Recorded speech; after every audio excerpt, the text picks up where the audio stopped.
but a lot less time actually using the content. The problem here is we don't really understand, and the readers, context of how they want to consume the content.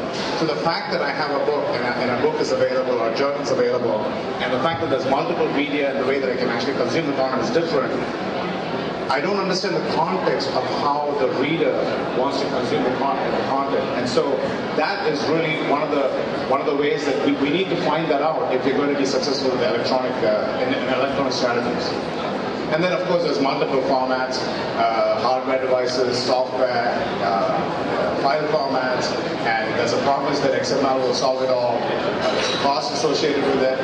So which one will win, and what do we really need to do, and what do publishers need to do to enable to actually succeed in the future?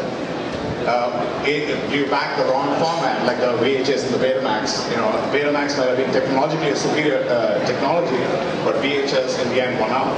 So how is this going to happen with Amazon, Kindle, which might work a lot for the trade publishers, but not necessarily for the professional publishers, the STM space today? We've got to see how this will actually affect what we are doing as publishers want. And finally, there's a cost and risk. We really don't understand our reader behavior as publishers, right? If I look at the current way that the books are made and brought to the market, there's a lot of sell-through marketing, right?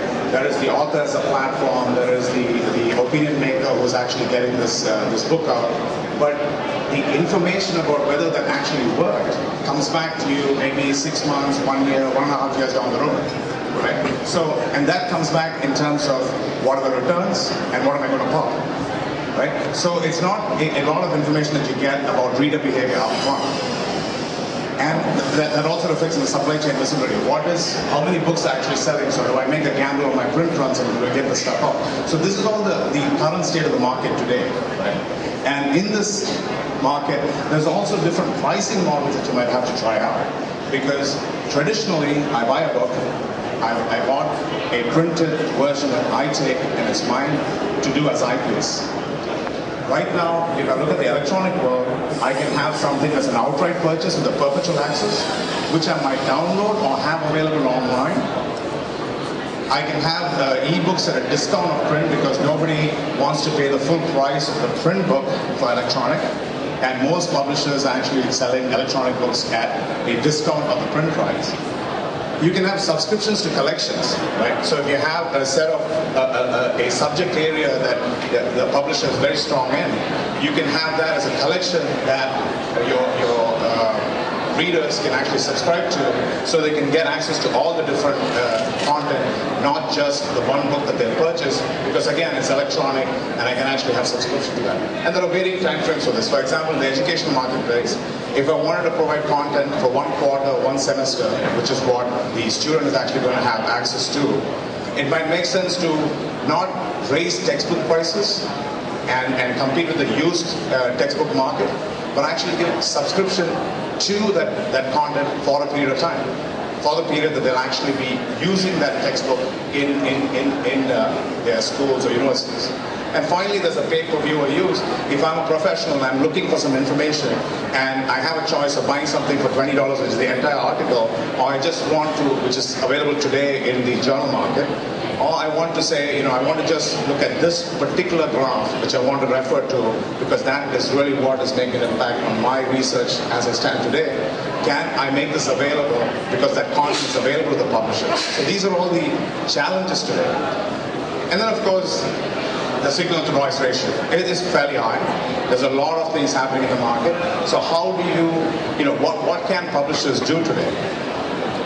So there is I don't know how many of you have read the Long Tail by Chris Anderson about making all the content available and stuff. So one of the things that Chris Anderson claims in the Long Tail is, in order to actually, he says a couple of things. One is 70% of the copyrighted material is not available online. Right? And then we have, on the other hand, some people saying, well, the only model that works in electronic or internet is free. Right? So there's a small problem here. You have 70% of the content that's not available, and you have only free, which means that might not be the content that actually people might have paid for, right? And we are supposed to make a decision on which model works best, and only free will work, and so I have to go and do advertising, right? So there's actually information right now that's unavailable to make the call on whether only free works online, right? And what he claims is, if we can democratize production, that is, if you can make all your content available, and so you can sell that one extra book or two extra books at the cost that is incrementally lower, then you can sell more or less. Right? That's his claim. Now, is there a low-cost, low-risk solution out there that you can use? So these are all the problems out there in the market today, right? And what we want to share with you are some of the experiments that some publishers have done in this market with a low-cost, low-risk solution. And we'll tell what those tools are. And there are some others also available in the market which you should try out, right? So one of the experiments we've done is with a university press that made their content available in various pricing models to their users. What they've done is they said, I'm going to allow subscription to my entire collection for a year for a price. I'm going to allow print books to be available at a 20% discount. And I'm going to find out what my users want.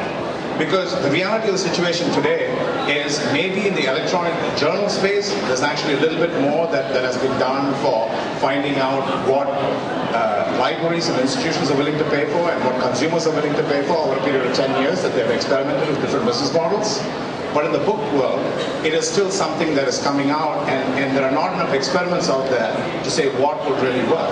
And what we're saying here is, what publishers need to do at this point is experiment with different models to see what your readers really want. And can you really understand what you really, can find out what your readers really want, right? And so what I will do right now is I'll break up into a demo of just that University Press publisher and show a site that they created with just PDFs and title information. That's it. This site that you see was created from PDFs and title information, and MIT Press actually didn't pay anything for getting this stuff up.